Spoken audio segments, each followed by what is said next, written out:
אין כאלוהינו, אין כאדוננו, אין כמלכנו, אין כמו שירנו.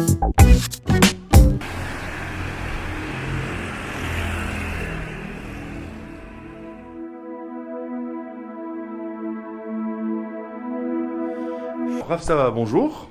Bonjour, Shavuot. Vous allez nous parler de la grande synagogue Breteuil puisque vous en êtes le Rav. Et la grande synagogue, c'est un grand morceau.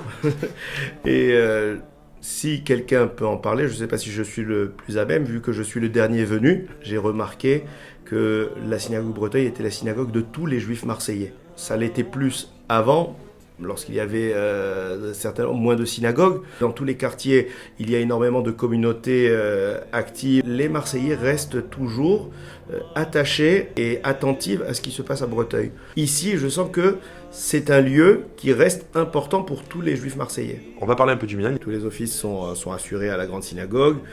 Il y a un noyau de fidèles qui est là tous les jours. Depuis quelques mois, on a commencé un cours de Daf Yomi, chose dans la grande synagogue qui est quand même assez innovante, assez nouvelle. Il y a vraiment des personnes qui, en venant tous les jours à la grande synagogue, ont évolué, ont grandi. Eh bien, ils ont trouvé un endroit qui était familial, un endroit qui était convivial. Il est facile de communiquer avec le rabbin, il n'y a pas de souci.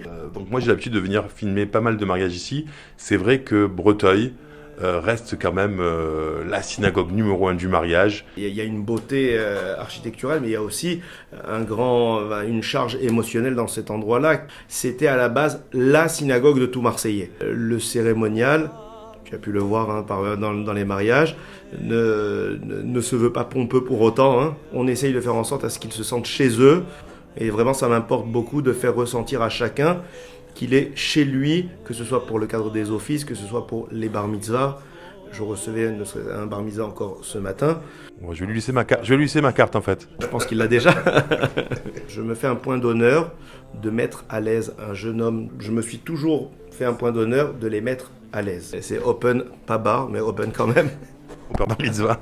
Qu'est-ce que vous diriez aux gens qui pourraient nous regarder pour qu'ils aient envie de venir chez vous finalement? Ta'amu ur'u, goûtez et voyez. Les gens qui sont restés, c'est des gens qui sont venus par des concours de circonstances. Ils ont vu que les choses étaient beaucoup plus spontanées, beaucoup plus simples, beaucoup plus agréables qu'on aurait pu se l'imaginer vu de dehors.